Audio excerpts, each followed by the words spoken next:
हालात चाहे जैसे भी हो कि हालात चाहे जैसे भी हो, धड़कनों में नशा जीत की होनी चाहिए। नमस्कार दोस्तों, मैं Milan Kushwaha, motivational speaker, teacher, content and आपका अपना dear friends. Welcome to all of you officers club. My dear friends, आज का जो इस सेशन है वो आपके स्किल डेवलपमेंट करने में और आपकी पर्सनालिटी को डायनेमिक बनाने में काफ़ी ज़्यादा इंपॉर्टेंस रोल प्ले करेगी। तो माय डियर फ्रेंड्स, वीडियो में स्टार्ट टू बने रहिए और यदि आप इस चैनल पर नए हैं तो just subscribe this channel, because इस चैनल पर आपको हर अपडेटेड से अपडेट किया जाता है। तो my dear friends, don't kill the time and let's begin.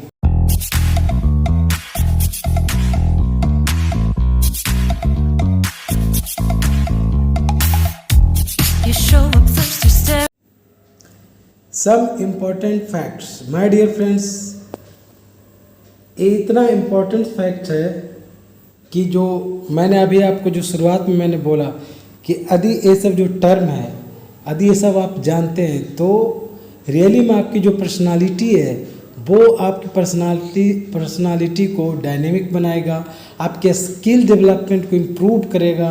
जैसे कि पीजी पूछ दिया जाता है कि अच्छा पीजी क्या होता है। PG that means performance guarantee.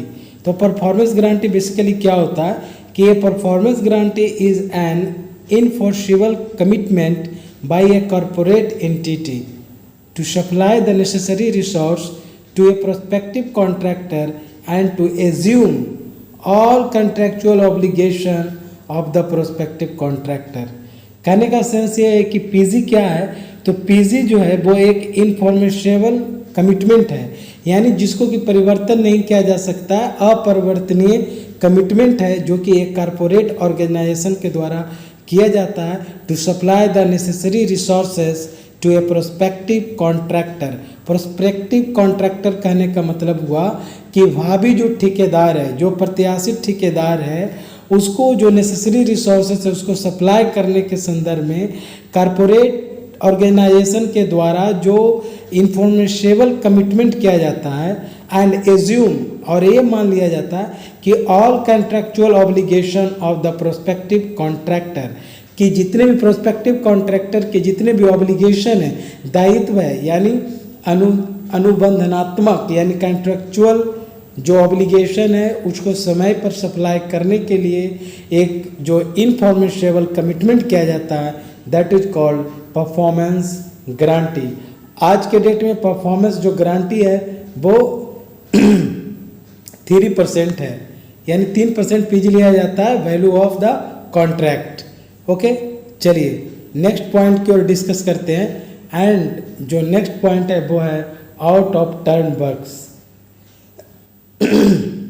अब आउट ऑफ टर्न वर्क्स क्या है, तो आउट ऑफ टर्न वर्क्स का सेंस ये हुआ कि works that are to be undertaken during a year, यानी विद इन अ ईयर कोई भी कार्य अंडरटेकन है, यानी जिसको कि दायित्व जिसका दायित्व ले लिया गया है करने के लिए, या फिर provided neither provided in the sanction works in the current year, या फिर जो करेंट ईयर का जो सैंक्शन या जो प्रोवाइडेड वर्क है उसके अंतर्गत या तो उसका दायित्व नहीं लिया गया, nor included in the sanction works of previous years, और ना ही प्रीवियस ईयर्स के सैंक्शन वर्क्स में उसका कोई इंक्लूजन का कोई मेंशन हो, तो that is called out of turn works. वैसे वर्क्स को बोला जाता है आउट ऑफ टर्न वर्क्स। तो ये सब जो पॉइंट है कि आउट ऑफ टर्न वर्क्स क्या होता है, तो यू कैन से दैट कि आउट ऑफ टर्न वर्क्स एक ऐसा वर्क्स है जो कि that are to be undertaken during a year provided neither in the sanction works in the current year nor included in the sanction works of previous year, that is called out of turn works. Okay, अब देखिए next जो point है वो है आपका estimate का। Estimate means होता है आकलन। अब रेलवे के अंतर्गत या फिर कॉन्ट्रैक्ट टेंडर में एस्टिमेट जो टर्म है वो बहुत ज़्यादा यूज होता है। तो I think you should know about estimate कि व्हाट इज एस्टिमेट। कहता an estimate is a statement. Estimate क्या है, एक स्टेटमेंट है, एक विवरण है जो कि showing the items of work materials required with it cost and labour and other changes for carrying out a particular work, किसी भी पर्टिकुलर वर्क को कैरिंग आउट करने के लिए जो एक स्पेशल टाइप्स का जो आइटम ऑफ वर्क होता है, मटेरियल्स रिक्वायर्ड होता है with its cost and labour and other charges, carry out करने के लिए किसी पर्टिकुलर वर्क का, तो there are 7 kinds of estimate prepared on railway at different stages and for different purposes. यानी माय डियर फ्रेंड्स, रेलवे में किसी भी प्रोजेक्ट को पूरा करने से पहले एक एस्टिमेट तैयार किया जाता है, एक विवरण तैयार किया जाता है। जैसे हमारे घर में ही जैसे हमें अपने घर को बनाना है तो एक एस्टिमेट तैयार करते हैं कि कितना कॉस्ट आएगा, कितना एक्सपेंस होगा, क्या आउटले आएगा। तो इन सारी बातों का मेंशन हम लोग अपना एक एस्टिमेट तैयार करते हैं। सिमिलरली हमारे रेलवे में भी डिफरेंट स्टेजेस के बेस पर और फॉर डिफरेंट पर्पसेस के लिए एस्टिमेट को प्रिपेयर किया जाता है। और रेलवे के अंतर्गत जो एस्टिमेट होता है वो होता है, there are 7 kinds of estimate. तो आई थिंक आपको एस्टिमेट समझ में आ गया होगा कि an estimate is a statement showing the items of work, materials required with its cost and labor and other changes for carrying out a particular work, that is called estimate. Okay, चलिए अब चलते हैं EMD की ओर।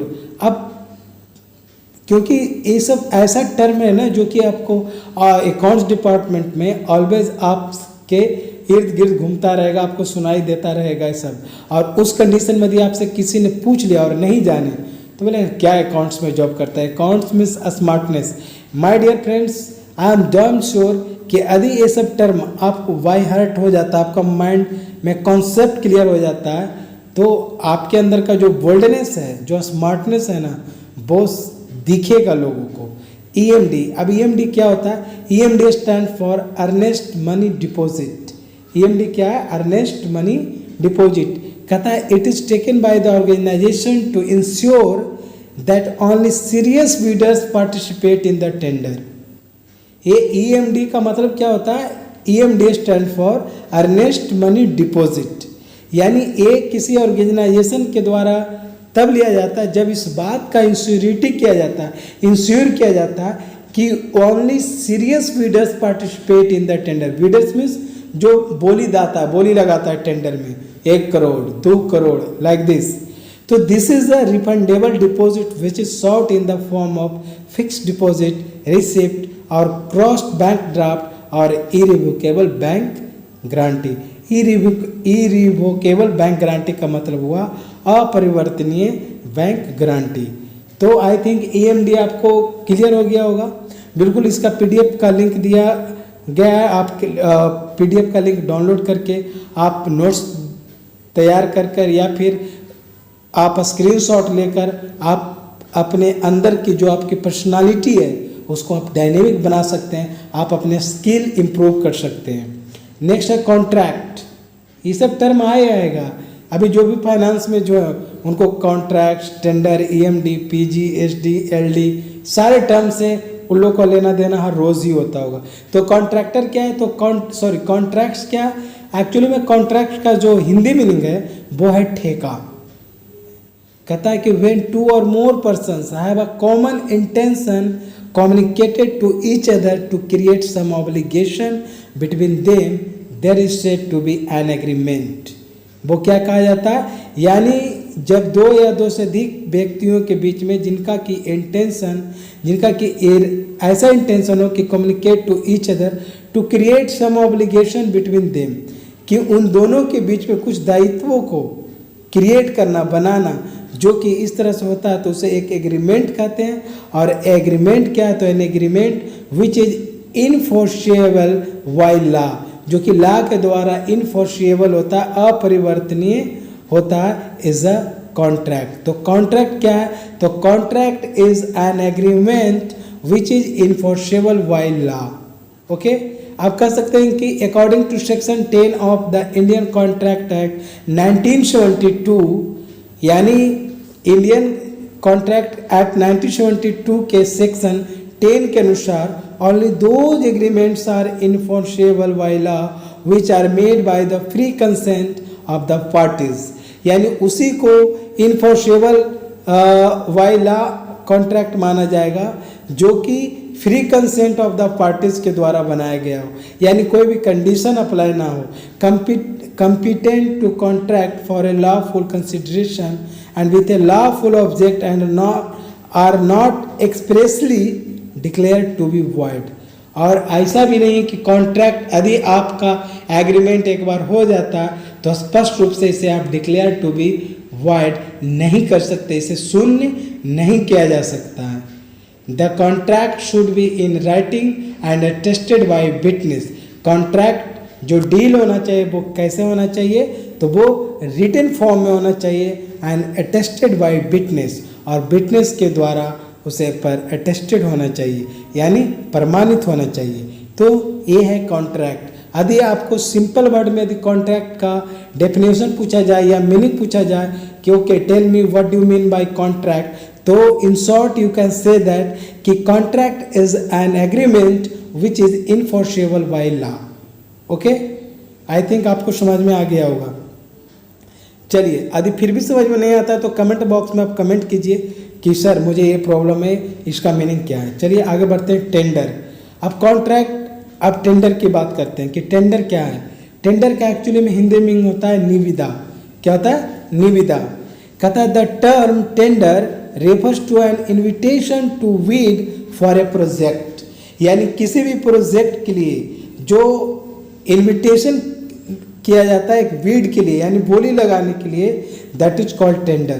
कहता है tendering usually refers to the process whereby governments and financial institutions invite bids for large projects that must be submitted within a finite deadline।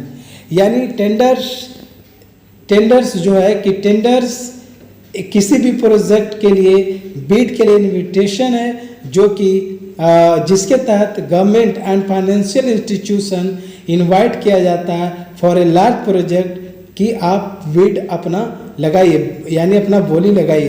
That must be submitted with in a finite deadline, जो कि जितना भी bid बोला गया, जितनी भी बोली लगाई गई, उसे एक with in a certain time उसे फुलफिल करना होता है। तो ये है टेंडर। टेंडर मीन्स निविदा, एक इन्विटेशन है to bid for a project. In short you can say that tender is an invitation to bid for a project. Okay, चलिए अब बढ़ते हैं अगले पॉइंट की ओर। एंड नेक्स्ट जो पॉइंट है वो है आपका बिल से रिलेटेड। ये सब जो टर्म है वो काफ़ी ज़्यादा इम्पोर्टेंट टर्म है, विल्स। अब ऑलवेज आप सुनते रहते होंगे कि विल्स क्या, जैसे स्टोर में जो होंगे, एक्सपेंडिचर में होंगे, तो बिल्स टर्म आता है कि व्हाट इज विल्स। कहता है the documents through which a claim is preferred is referred to as a will.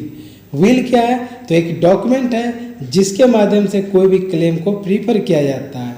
And in this code bills which are payable by the railway, यानी वैसा बिल्स जो कि railway के द्वारा पेएबल होता है, are refer to as bills payable, and those which are recoverable from other parties as bills recoverable. और जो अदर पार्टी के द्वारा रिकवरी किया जाता है that is called bills recoverable. In other word we can say that कि bills payable क्या है, तो बिल्स पेएबल जो है वो है कि there are bills which are to be settled by actual payment of cash and bills which do not involve any payment और receipt of cash but are only to be adjusted in the accounts. उसे mention cash या receipt में नहीं किया जाता है, but उसका जो एडजस्टमेंट है इन द अकाउंट्स वो चीज़ होता अवश्य है ना। चलिए नेक्स्ट जो देखते हैं पॉइंट वो है ड्राफ्ट पैरा का।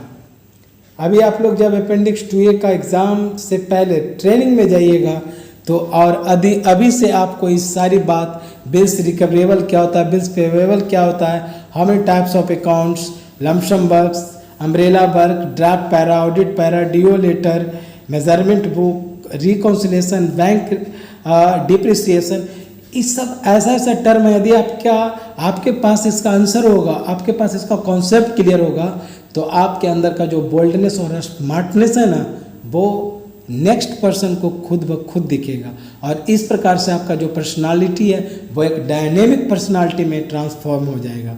तो dear friends, come to the point and again draft para. Draft para क्या है? तो ड्राफ्ट पैरा जो है वो एक सीरियस रिपोर्ट है ऑडिट का। Draft para is a serious report of audit and reply to be sent within 8 weeks by the executive and accounts covering the following aspects। ये एक ऑडिट का एक मतलब सीरियस रिपोर्ट है and reply to be sent within 8 weeks by the executive, और executive के माध्यम से एग्जीक्यूटिव के द्वारा इसका जो रिप्लाई है वो विद इन 8 वीक्स ये देना होता है ड्राफ्ट पैरा के अंतर्गत। और जो अकाउंट्स है वो कवरिंग द फॉलोइंग एक्सपेक्ट करता है। क्या किन किन पहलुओं पर किन किन पहलुओं को कवरिंग करता है अकाउंट्स? तो history of the case with copies of relevant records, यानी जो भी केस है उसकी जो हिस्ट्री का कॉपी है विद रिलेवेंट रिकॉर्ड्स के साथ उसको पुटअप करना पड़ता है और उसका जो रिप्लाई है विद इन 8 वीक्स देना पड़ता है। तो दिस इज ड्राफ्ट पैरा, यानी draft para is serious report of audit and reply to be sent within 8 weeks by the executive. Okay, चलिए बढ़ते हैं अगले पॉइंट की ओर। और अभी हम लोग देखें draft para and now audit para. Audit para क्या है? तो कहता है कि any irregularity, efficiency, omission found or question arises during the internal or external audit are normally noted and are informed to the concerned DDO, which is called audit para, जिसको audit para बोला जाता है। तो अब इसमें एक term आया DDO। ये DDO क्या होता है? तो डिस्ट्रीब्यूटेड डेनियल ऑफ सर्विस, यानी ऑडिट पारा के अंतर्गत क्या कर सकते हैं कि किसी भी प्रकार की इरेगुलरिटी होती है या इनएफिशिएंसी आती है, ओमिशन फाउंड होता है या फिर क्वेश्चन एराइजेस होता है during the external or external audit are normally noted, जो कि नॉर्मली उसको नोट किया जाता है इन सारी फैक्ट्स को, and are inform to the concern DDO which is called audit para. My dear friends, I think इससे सिंपल लैंग्वेज आपको फिलहाल तो कोई बुक में नहीं मिलने वाला है, इसलिए वीडियो को 1 से 2 बार देखिए और अपने कॉन्सेप्ट को, अपने पर्सनालिटी को, अपने स्किल को डेवलप कीजिए। नेक्स्ट है DO लेटर। अब सबसे पहले प्रश्न राइज होता है कि DO लेटर है क्या, यानी DO letter, what do mean by DO letter? तो DO लेटर जो है वो एक्चुअली में डेमी ऑफिशियल लेटर है। D for demi for official and L for letter, यानी it is short form of demi official letter and it is written by the ministers and senior officers of the state और central government to other officers.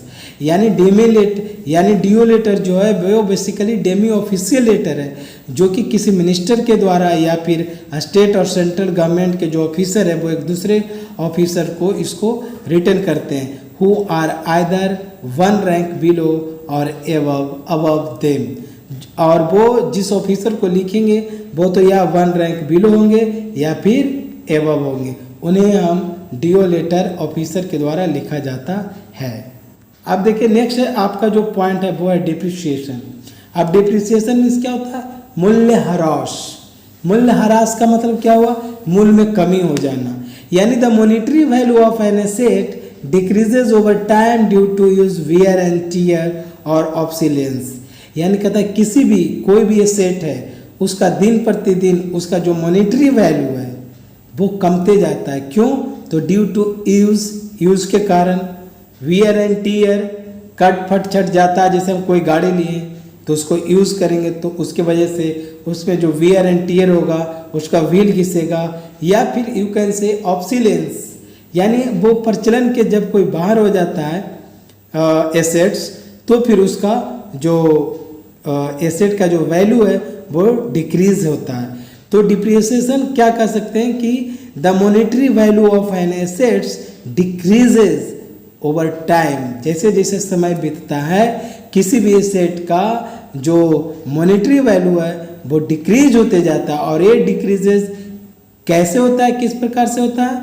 तो due to use, wear and tear or obsolescence. Okay, कहता है this decreases is measured as depreciation. और यही जो decreases होता है monetary value में उसे मेजर किया जाता है डिप्रिसिएशन के रूप में। तो डिप्रिसिएशन क्या है कि decreases in an assets value may be caused by a number of other factors as well such as a unfavourable market conditions etc। यानी माय डियर फ्रेंड्स, डेप्रिसिएशन को आप इस प्रकार से समझ सकते हैं कि डेप्रिसिएशन जो है वो मॉनेटरी वैल्यू में डिक्रीजिंग लाता है, यानी decreases in an assets value is called depreciation. और वह डेप्रिसिएशन जो है वो ड्यू टू यूज है, वियर एंड टीयर है, या फिर ऑब्सोलेंस है। ओके, चलिए नेक्स्ट जो पढ़ते हैं वो है ट्रैफिक सस्पेंस। अब ट्रैफिक सस्पेंस क्या है? अब देखिए, ट्रैफिक मतलब तो समझ में आता है कि यातायात, सस्पेंस मतलब दुविधा, संदेह। तो traffic suspense represents the earning accrued at stations, यानी स्टेशंस में जितने भी अर्निंग को एक्यूड किया जाता है, ट्रैफिक सस्पेंस बेसिकली वही रिप्रेजेंट करता है, या otherwise what remain unrealised. Station पर तो एक्यूड कर लिया गया बट फिजिकली वो अनरियलाइज्ड है, जिसे कि रियलाइज नहीं किया गया हो, that is called traffic suspense. चलिए बढ़ते हैं अगले पॉइंट्स की ओर, एंड नेक्स्ट जो पॉइंट है वो है एमबी। अब एमबी क्या होता है? तो एमबी जो होता है वो होता है MB stand for measurement book, M for measurement, B for book. Okay, कहता it is a old concept such as measurement taken by the railway officials for payment for all works done otherwise then by departmental. यानी measurement book जो है ये इस concept के माध्यम से measurement जो लिया जाता है by railway officials for payment of all works done otherwise then by departmental. कोई डिपार्टमेंट का है या फिर कोई अदरवाइज वर्क है, तो इन सारी बातों का जो मेजरमेंट किया जाता है वो बाय द रेलवे ऑफिशियल्स के माध्यम से किया जाता है। तो ये है एमबी। नेक्स्ट जो है वो है सीएमबी। अब सीएमबी क्या होता है? तो सीएमबी होता है कि कॉन्ट्रैक्टर्स मेजरमेंट बुक। अब ये कॉन्ट्रैक्टर्स मेजरमेंट बुक क्या है? तो contractors measurement book by inserting the new clause 1316A in the Engineering Code 2012 edition wide ACS number 50 dated 21/9/2017। यानी कॉन्ट्रैक्टर्स मैनेजमेंट बुक जो है वो है by inserting the new clause 1316 का A in the engineering code 2012 edition wide advance correction slip. ACS क्या है? Advance correction slip number 50 dated 21/9/17। Next जो है वो है ओवरहेड चार्ज। अब ओवरहेड चार्ज क्या होता है?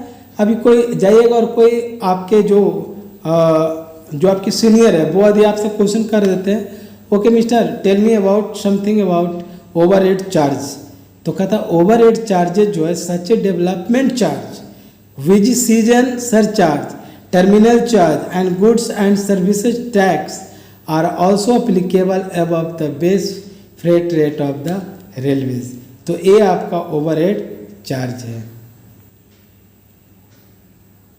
Now bad debts. Bad debts क्या है? तो बैड डेब्ट्स मीन्स होता है ऋण। बैड डेब्ट्स मीन्स खराब ऋण, यानी डूबत ऋण जिसको कह सकते हैं। Bad debts is the term used for any loans और outstanding balances that a business, कहता है कि deems uncollectible for business that provide loans and credit to customer. Bad debts is normal and expected, कहता है there will likely be customers who cannot pay their debts back। यानी bad debts का मतलब हुआ वैसा डेब्ट्स जिसको कि डूबने की संभावना 90% है और उगाही के ओनली 10% है, तो that is called bad debts. और अब है डाउटफुल डेब्ट्स। अब डाउटफुल डेब्ट्स क्या होता है? तो डाउटफुल डेब्ट्स कहने का सेंस ये हुआ कि ए डाउटफुल डेब्ट is an account receivable that might become a bad डेब्ट eight some point in the future and you may not even be able to specially identify which when invoice to a customer might to be so classified।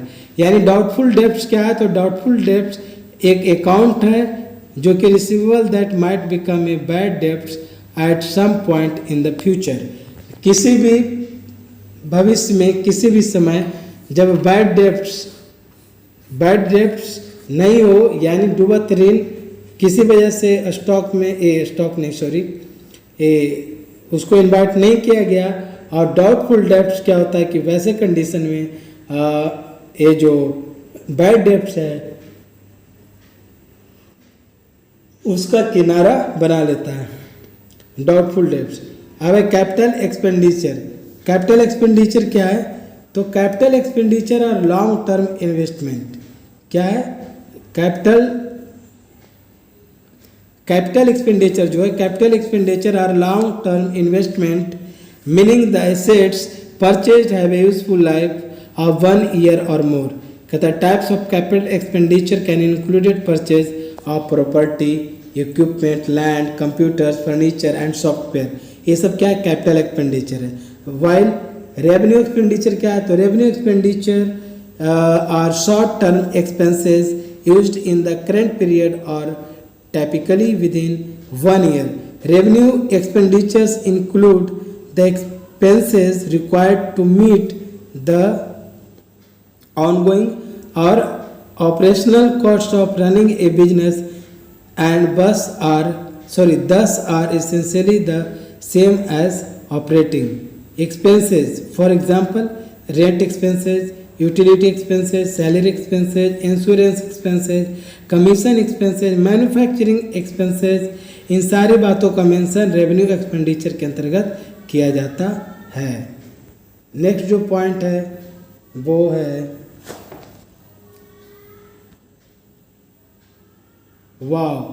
Very interesting and very running questions. Differences between CO6 and CO7, खास करके जिनका expenditure में होगा उन्हें CO6 और CO7 ये चीज़ उन्हें पता होगा कि CO6 क्या है एंड CO7 क्या है।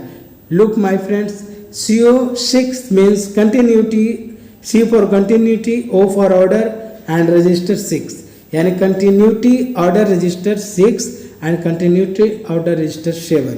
यह है कंटिन्यूटी ऑर्डर रजिस्टर 7। अब दोनों में क्या डिफरेंसेज है? तो डिफरेंसेज है कि जो CO6 है यह प्रत्येक बिल का रजिस्ट्रेशन नंबर होता है। CO6 क्या है?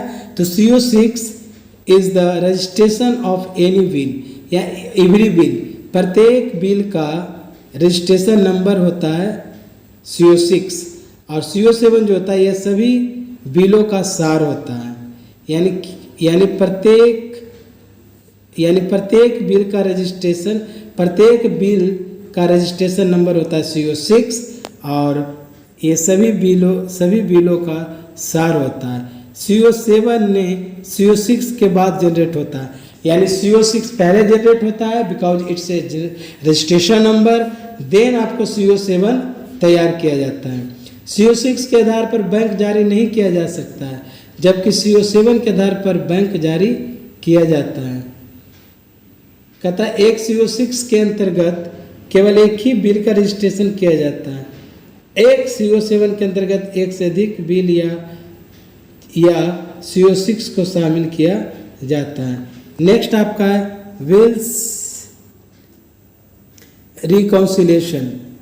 Bank reconciliation.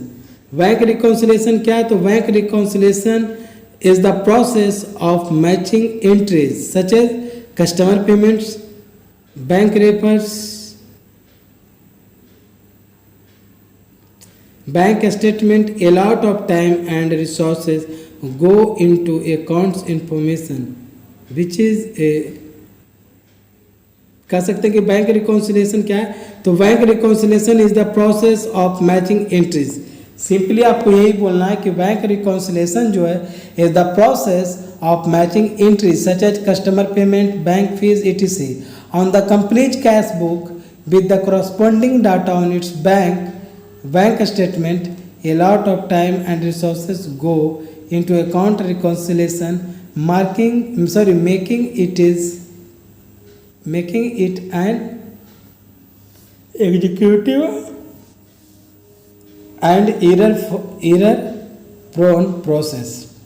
अब इन्वेंट्री कंट्रोल क्या होता है, ये एक्चुअली में जो स्टोर में उन्हें ये टर्म पता होगा कि इन्वेंट्री कंट्रोल क्या है। तो इन्वेंट्री जो कंट्रोल है, inventory control meaning your inventory level to ensure that you are keeping the optimal amount of each product, and proper inventory control can keep track, यानी कहने का सेंस ये हो गया कि inventory control means managing your inventory level to ensure that you are keeping the optimal amount of each products, यानी प्रत्येक product का आपने ऑप्टिमल अमाउंट रखा है, इन सारी चीज़ों को पता करना है। तो proper inventory control can keep track of you purchase orders and keep a functional supply chain. और प्रॉपर इन्वेंट्री में क्या होता है कि फिर वो supply chain, functional supply chain फिर ठीक ठाक रहता है। तो system can be put in the place to help with forecasting and allow you to set record points to. तो माय डियर फ्रेंड्स, इस प्रकार से कुछ फैक्ट्स था, कुछ इम्पॉर्टेंट क्लू था जिसको कि जानना बेहद ज़रूरी है। और ये सब जानने के बाद मैं भी आया था तो नहीं जानता था, लेकिन अब धीरे धीरे सीख गए। तो डियर फ्रेंड्स, समय देने के लिए धन्यवाद, और वीडियो में स्टैंड ट्यून बने रहे इसके लिए भी धन्यवाद। और फिर हम लोग मिलते हैं नेक्स्ट वीडियो में नेक्स्ट एनर्जी और नेक्स्ट लेवल के साथ। Till then bye bye, see you, love you all.